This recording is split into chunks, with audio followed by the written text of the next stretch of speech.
Full tank bos, full tank. Kondisi masih cukup bagus untuk bodi. Kena air aki nih pasti nih.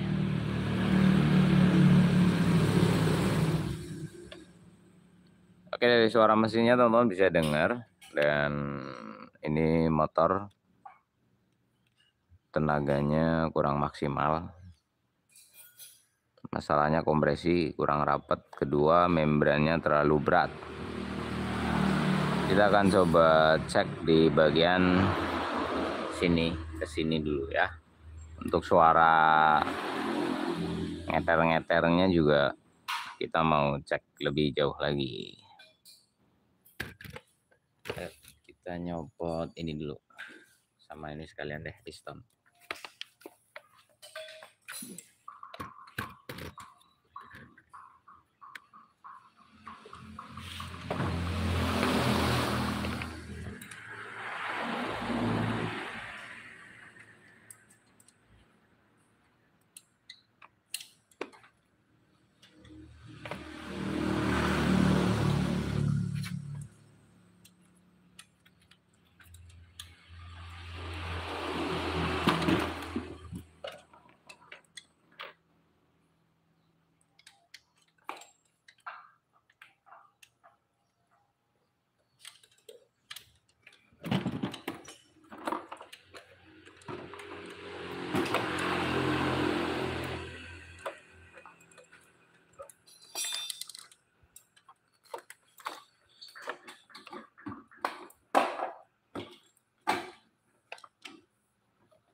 Bensin itu, bensinnya dikit.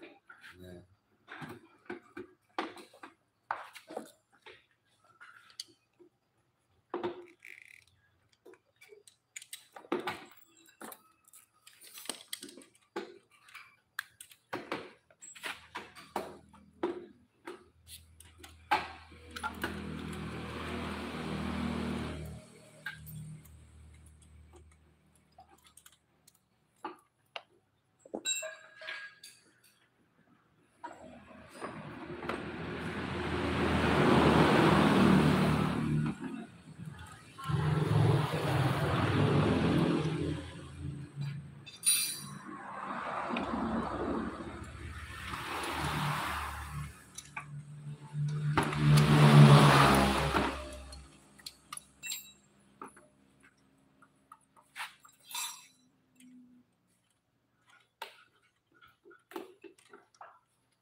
Idih. Pakai lem merah.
Siap mas, siap mas.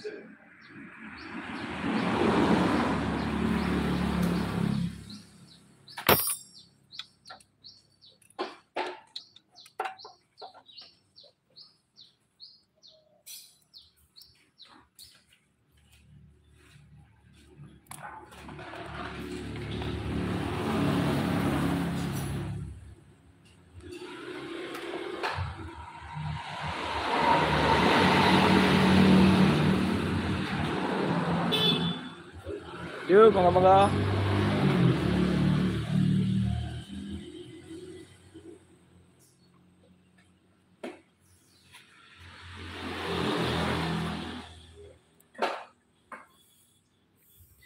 Oke teman-teman, ini saya coba jelasin ke teman-teman. Ini trompetnya, membra harmonikanya itu terlalu berat. Ini dicopot aja.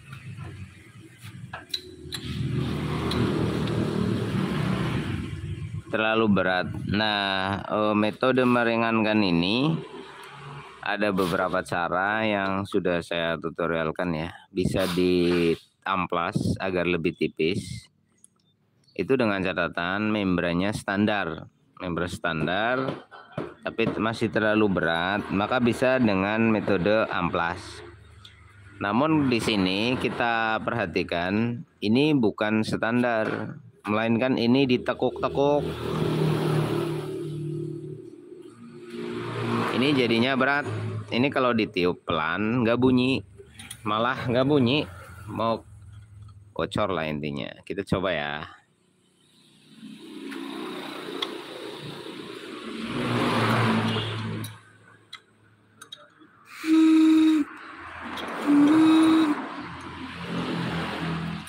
Bentar, saya kasih lihat nih. Ini terlalu berat namanya.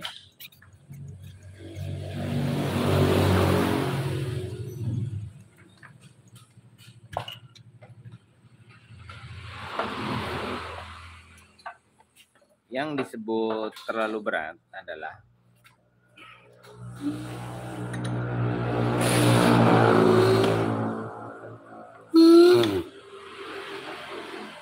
jadi niupnya itu harus kencang banget dan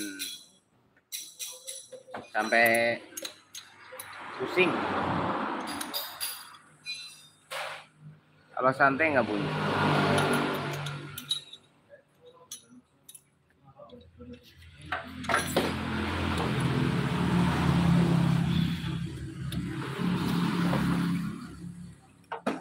Itu masalahnya di sini membran terlalu berat. Kita akan buka.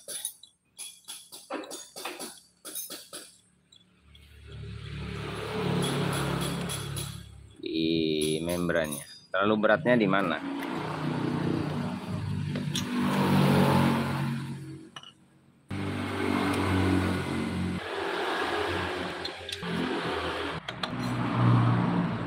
kan ditekuk ini.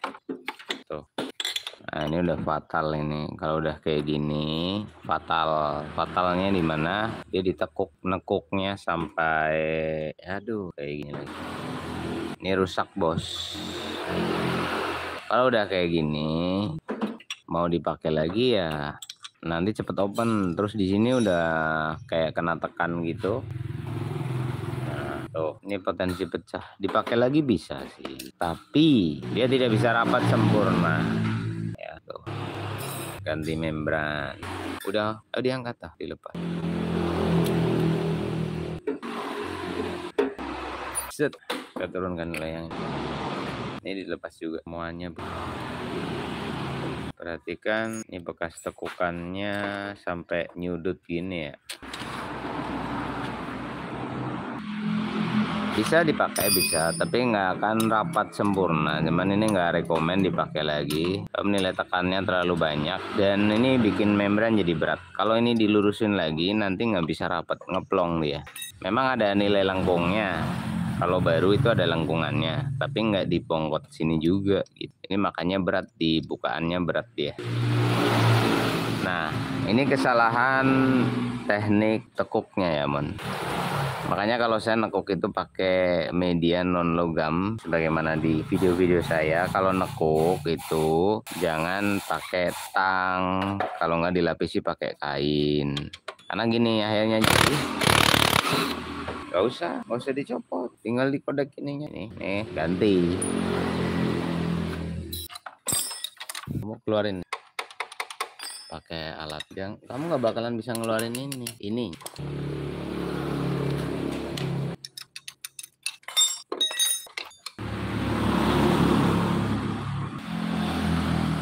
Jadi keluarin ini sampai turun lah. Ini dilepas ke bawah sini kan bisa. Nggak gitu. Ini kupingannya yang dikeluarin, jangan sama ininya. Kalau sama ininya harus copot knalpotnya. Ini bisa dipisah ini. Nah tuh, kalau dijongket-jongket sama ini nggak bisa keluar. Turunin dulu perlahan.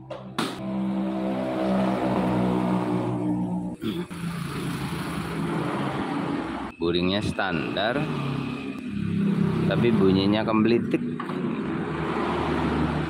Ini belum ada portingan, belum ada apa-apa, masih standar gel. Kok bunyinya kasar banget ya? Bunyinya ngetek gini.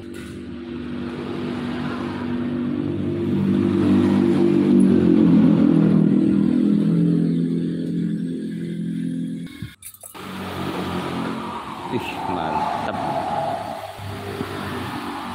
Pakai tang tutup, kita lihat piston. Wah, pistonnya pecah, cuk, pantesan bunyi.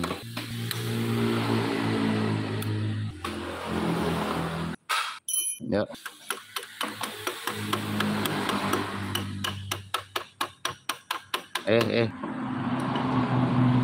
Itu kunci mahal loh buat palu lagi.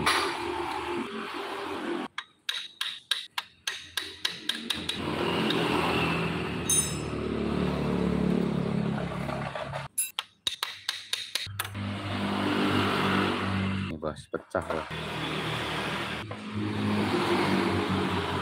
Bentar lagi ya hancur ini kalau digeber. Waduh, untung ngetesnya kalem ya. Kalau digeber hancur dia, men. Final nih, kok bisa pecah ya? Wah, kenapa ini bisa pecah gini ya? Serem. Oh, di sini udah oversize. Oke, ini udah oversize 50 dan ini bisa naik ke 75 dengan kondisi piston yang udah retak ini. Ini ada kemungkinan quarterannya itu tidak center ya, teman-teman. Jadi gerakan dia itu lebih, oh iya, ini mah quarter nih. Perhatikan. Nah, dia itu sampai ke gerus segininya karena menceng buringannya ini. Sementara sebelah sini malah floating. Wah, menceng parah ini. Tuh. Jadi benar-benar bodi piston bagian belakang itu digerus edan-edanan nih karena dia mengalami ketidaksenteran buring. Nah, di sini buring menceng parah banget ini.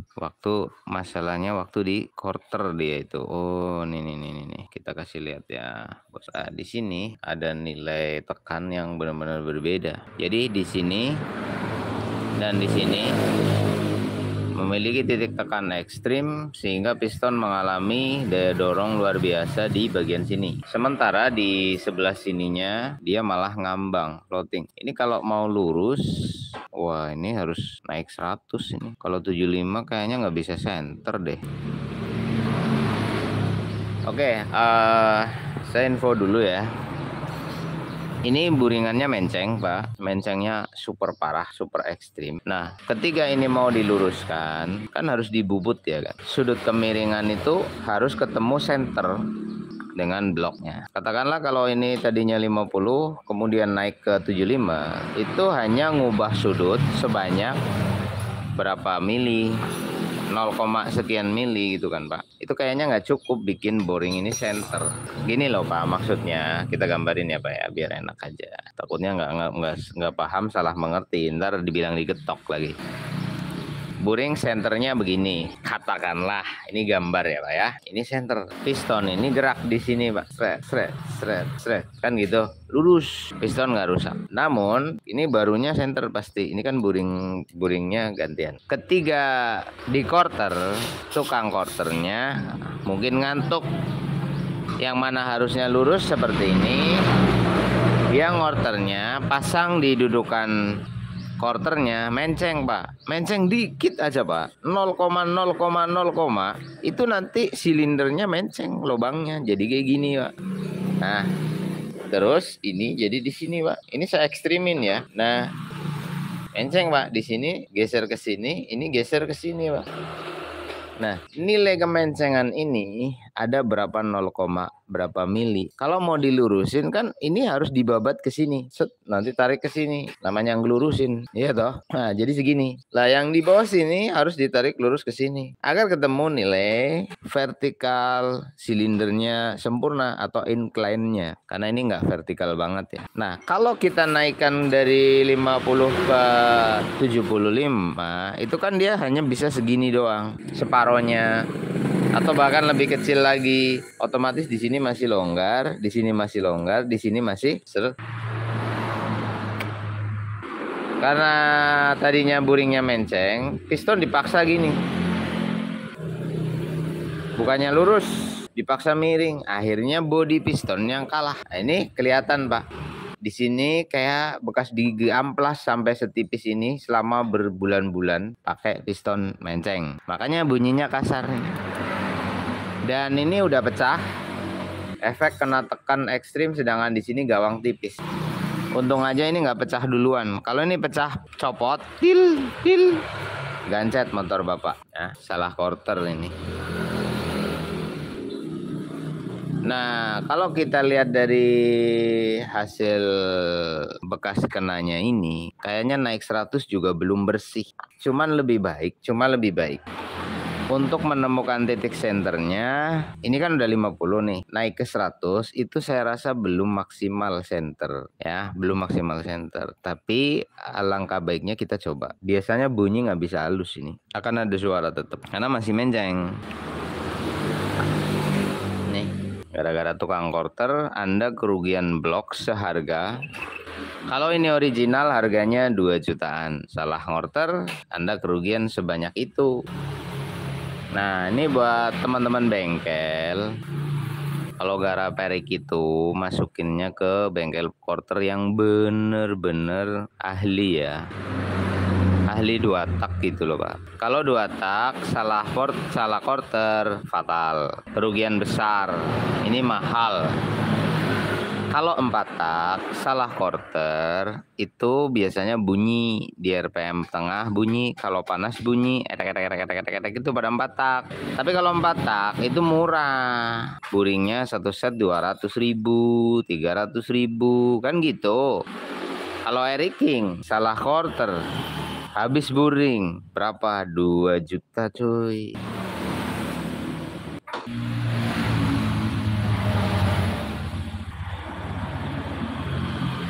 Itu kayak gitu, buat informasi aja. Nah ini nanti kita naik 100 tuh, udah longgar banget padahal ini. Nih di belakang longgar banget ini tuh. Tapi masih kayak gitu nggak enak. Kemudian berikutnya tadi adalah membran. Ini kalau Anda masuk bengkel yang keliru, bengkel yang salah, kerugian di tangan Anda, Pak. Ini membran originalnya itu mahal. Ditekuk-tekuk kayak gini. Tuh, ditekuk sampai kayak mau patah. Ini mahal loh. Ini jadi udah susah banget disetting ini. Kalau dientengin dia bocor, maunya berat terus. Kalau berat, tenaga bawahnya nggak maksi. Tenaga nanjaknya loyo. Itu kalau berat. Jelas ya Pak ya. Ini buat kamu-kamu yang kalau dikasih tahu, dinasehati, diberi saran, buru-buru negatif thinking dulu. Nganggap saya itu jelek-jelekin orang lah. Bengkel yang selalunya nyalahin bengkel lain lah. Oke, saya punya pertanyaan sederhana sama kamu. Ketika saya mengedukasi, menginformasikan, mengatakan ini keliru, ini salah, yang rugi siapa? Ini motor-motor Anda. Iya toh, kendaraan-kendaraan Anda. Kalau kendaraan Anda sampai diginiin sama bengkel, yang rugi gue, apa lo? Ya, nih gue kasih tahu nih. Buat lu semua yang suka bacot, bilang orang kok nyalahin orang nih. Kalau kayak gini salah siapa? Salah nenek lo, salah mak tiri lo. Ketika gue nyalain, ini yang salah yang garap nih sebelumnya, yang garap sebelumnya keliru, yang garap sebelumnya nggak bener, rugi lu yang rugi, membran mahal digituin anjir, emang dikira ini seng atep gitu, ini buring mehong nih, ngoternya menceng begini, ini dikira lubang gorong-gorong gitu, duit cuy, giliran dikasih tahu, salah. Nganggapnya nyalah-nyalahin, ya terserah lu lah, motor-motor lu rugi mau enggak lu.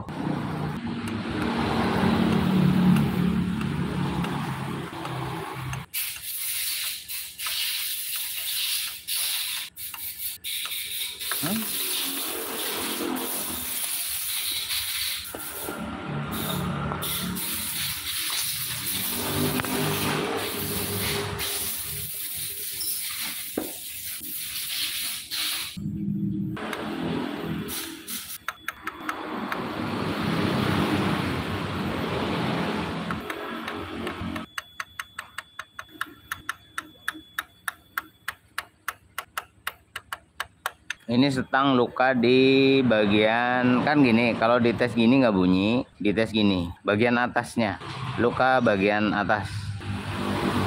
Sit, tolong ambilin bekas setang seker yang ada pennya, ada lukanya. Oke, beberapa setang bekas yang mengalami luka, ini udah pada dibawa nih pulang sama yang punya motor, karena di bengkel kita untuk beberapa barang bekas emang senantiasa kita kumpulin dan kita bawain ke yang punya motor dalam paket barang bekasannya. Ini nggak ada contoh ya. Ya kayak gitu, ini stangnya luka dan ini oblaknya juga banget, efek dari buring yang menceng itu. Buring yang menceng berpotensi akan membuat setang sekernya lebih cepat mengalami kerusakan. Kemudian yang lain, ini motor sudah saya coba, itu masalahnya di kopling. Koplingnya kurang maksimal, prenya nanggung, terus di RPM tengah dia itu kayak selip dulu. Jadi kalau digas pelan gitu nggak apa-apa, begitu di putaran mesinnya naik dia selip dulu. Itu. Nah ini masalah di gamas kopling. Untuk bagian ini saya udah banyak videonya, nanti saya bongkar langsung aja. Nah untuk kopling nanti kita lihat rumah koplingnya kayak gimana. Kemudian kalau stang ini saran ganti. Tapi saya penasaran dengan kondisi rumah koplingnya, karena saya perhatikan ini pola ngerjainnya bisa dikatakan agak sedikit ngawur-ngawur gitu. Jadi kita akan coba bongkar ya, teman-teman, jadi saksi tentang kondisinya. Ntar koplingnya kayak gimana nih, agak selip soalnya.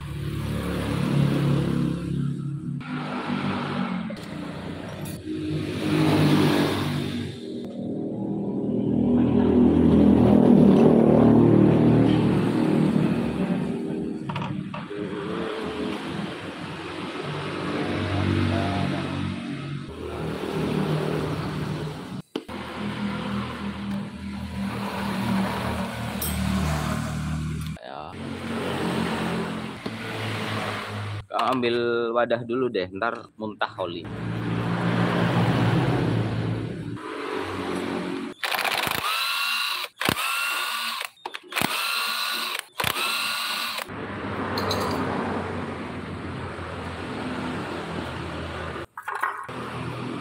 Kampasnya original coy, standar. Wow, keren. Nggak kerennya, wah keren. Tapi masih aman sih, belum parah. Oh bisa selip ya. Nah ini udah pernah saya jelasin ke teman-teman nih.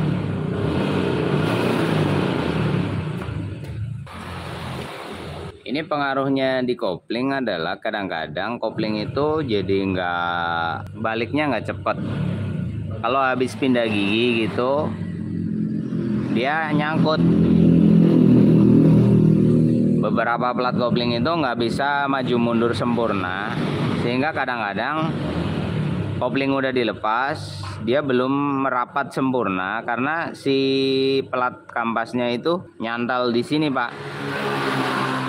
Nah, jelgongan ini ngaruh, menghambat pergerakan si kampas. Kampasnya jadi lebih lambat baliknya. Ini udah agak lumayan sih, lumayan dalam gini. Makanya ini motor kalau ngebut kan pindah gigi, gelak. Nah, ketika digas sentak, dia belum merapat sempurna, sehingga ada sedikit space. Ngak gitu loh. Nggak ngak, nah, kan beda karena nyantol di sini dulu. Ini bisa diakali dengan pegas yang lebih tegang.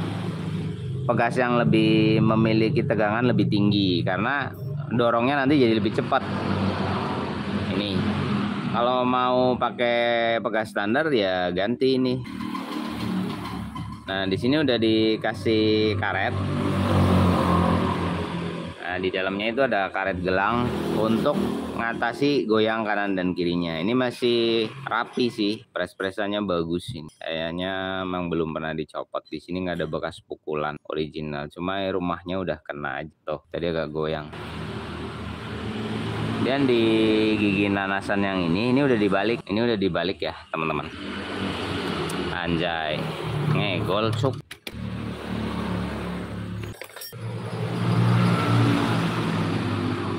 Nah di sini kalian lihat sendiri ya. Ini saya lepas deh biar nggak ganggu mata gitu. Ada ring tipisnya ya, jangan lupa ya. Di baknya juga ada. Gini ya, soalnya perhatikannya. Kita coba putar. Ngegol, Pak. Kalau dari sini susah ya, lihat ngegolnya ya. Bentar, saya perhatikan lagi. Ada sedikit sih, tapi ini ngaruh banget nggak sih. Cuma ya tetap ada suara dikit, tapi ya karakter, bisa jadi karakter.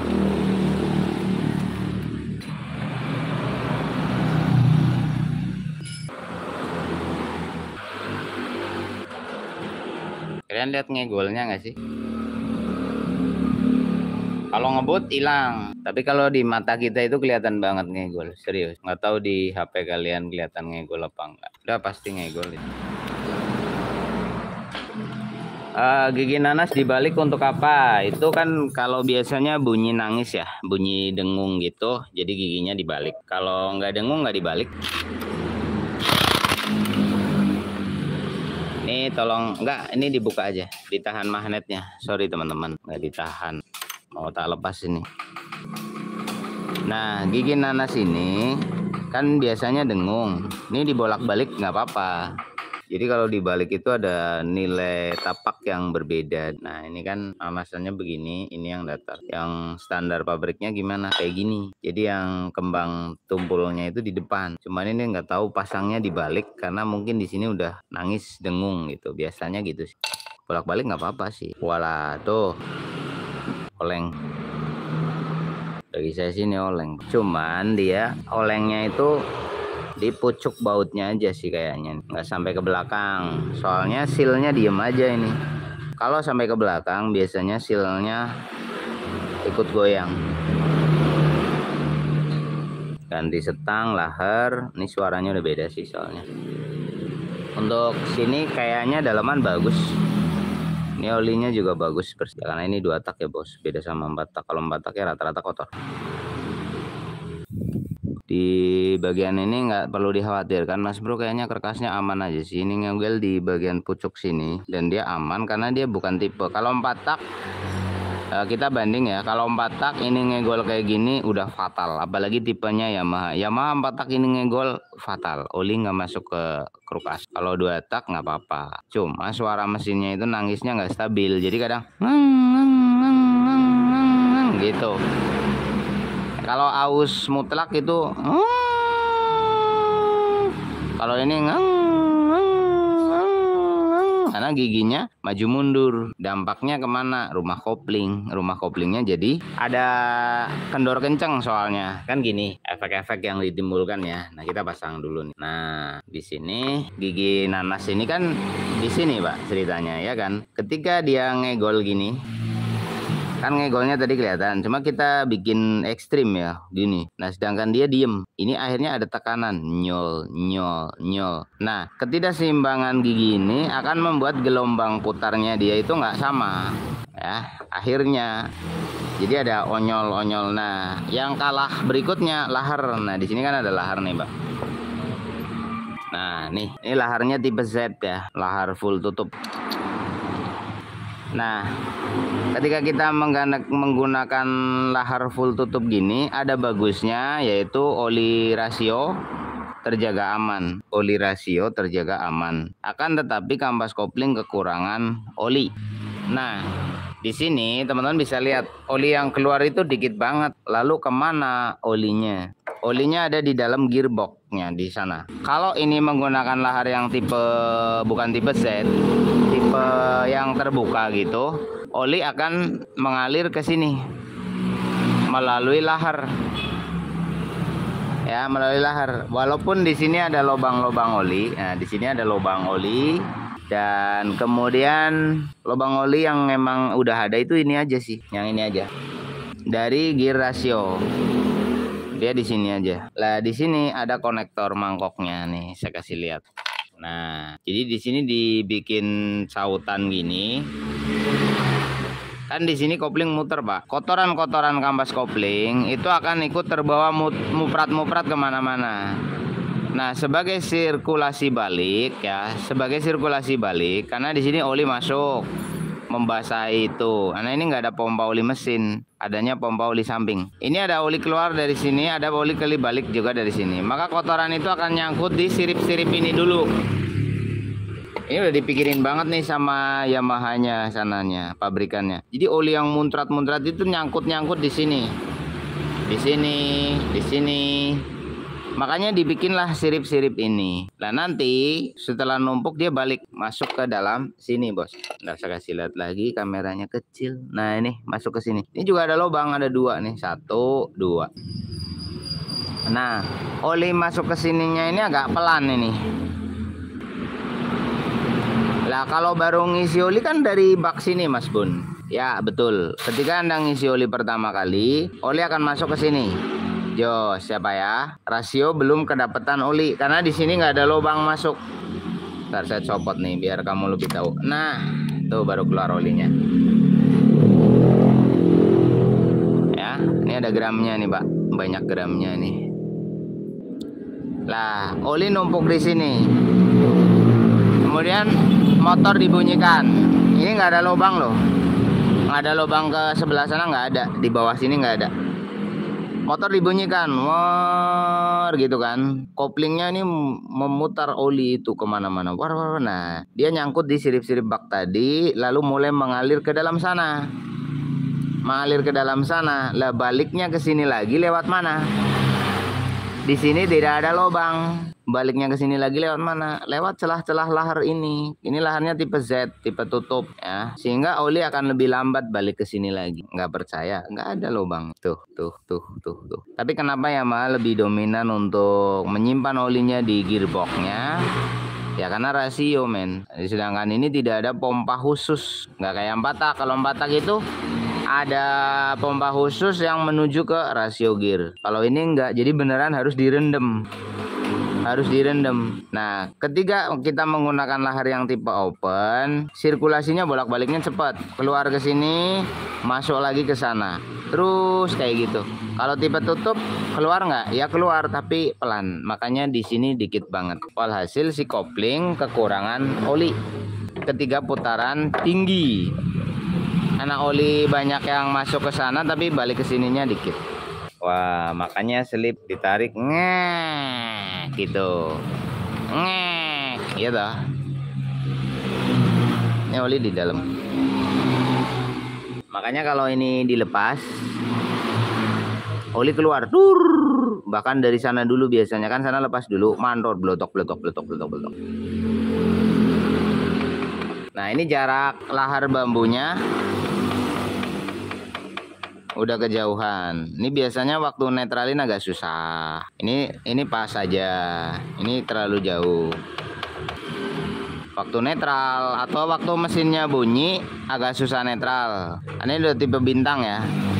Ini kan tipe bintang, jadi biasanya nggak susah barusnya. Beda sama pendahulunya yang masih tipe drum biasa gitu. Terus ini stoppernya nggak di bintang, stoppernya berada di pen kaitnya. Oke, begitu. Barangkali segitu aja dulu dari saya untuk informasi. Untuk bagian rasio saya rasa masih sangat aman dan masih sangat bagus ini. Hanya tinggal masalah lahar bambu sebelah kiri yang mulai geser ke sebelah kiri sendiri. Nggak mungkin geser ke kanan. Untuk rasio gear sekundernya itu aman. Ini stangnya sama lakar kita ganti sekaligus nyenter ulang. Kemudian untuk boringannya ini terserah masnya. Mau spekulasi kita naikkan ke 100, semoga boringnya center. Kalau boringnya bisa center dengan di quarter ke 100, dari ini kan 50 naik ke 100, semoga center. Tapi kalau nanti masih nggak bisa center maksi, ya akan tetap ada suara. Tenaganya bisa maksi enggak. Karena apa? Kalau boring menceng, suaranya kasar. Jadi kalau lepas gas itu kalau ditarik anteng. Di RPM tengah ada suara. Nanti ngebut sekalian hilang. Tapi lepas gas itu pasti di bagian blok suaranya. Lah nanti kalau di quarter cuma lebih baik, tidak separah ini. Tapi suara masih ada, kalau masih meseng. Lah biar lurus gimana? Biar lurus ya harus dibubut banyak. Penjelasannya ada di video saya tadi di awal-awal live. Ada dua opsi ya. Kalau ini di Verbus gimana Mas Bun? Kalau Verbus oke juga sih. Tapi dia tidak akan mampu bertahan untuk touring sebagaimana boring aslinya. Saya kasih tahu, boring OB itu tidak akan mampu bertahan digunakan jangka panjang jika dibandingkan dengan yang asli gitu. Nggak mungkin bisa sama dengan yang asli. Ada momen-momen gancet lah kalau kepanasan, ada momen-momen ditanjakan malah ngelok lah, banyak lah. Namanya juga OB gitu. Di OB boleh. Kemudian mau ganti boring 1 set boleh, itu udah pasti bener, pasti center lah kan gitu. Yang penting barangnya bagus. Untuk setang ya ganti aja setangan, ada ganti laker udah. Untuk membran ganti aja Mas, ganti aja nih. Ini ditekuk, dipikir ini seng atap kali ya, tekuknya sampai kayak gini nih. Ini potensi pecah ini Mas bro. Oh, ini nekuknya itu tidak boleh begini, pecah ini nanti. Membrannya ganti ininya aja, ganti apa? Ininya yang diganti. Kalau ini kan masih ya sebenarnya ini juga udah rusak sih Mas tuh. Ini udah comprel nih pinggirannya tuh. Nah ini nggak bisa rapet nih, bocor dia. Karena ini kan ditutup kayak gini. Ditutup kan. Nah dia ngintip tuh, bolong sih. Nah kan ini. Terus ini udah nggak fleksi lagi. Ini udah keras bos, udah kayak semen. Tuh, yang ini parah nih. Ini rontok parah. Ini kalau dipakai lagi rontok ini lama-lama ini. Kalau mau ganti ininya doang bisa aja, cuman Nanti pemakaian kalau udah kita setting, motor udah kita bikin kenceng, ininya rontok mas bro. Ini bisa diakali, bisa, nggak usah ganti. Tapi ya jangan tanya umur ya. Dilem besi mas. Ini dilem besi, diamplas ulang, pasang lagi. Tapi ya tetap aja rontok lah. Saya dulu suka ngelem besi gitu, ternyata nggak tahan lama coy. Ganti deh membrannya, satu set ya.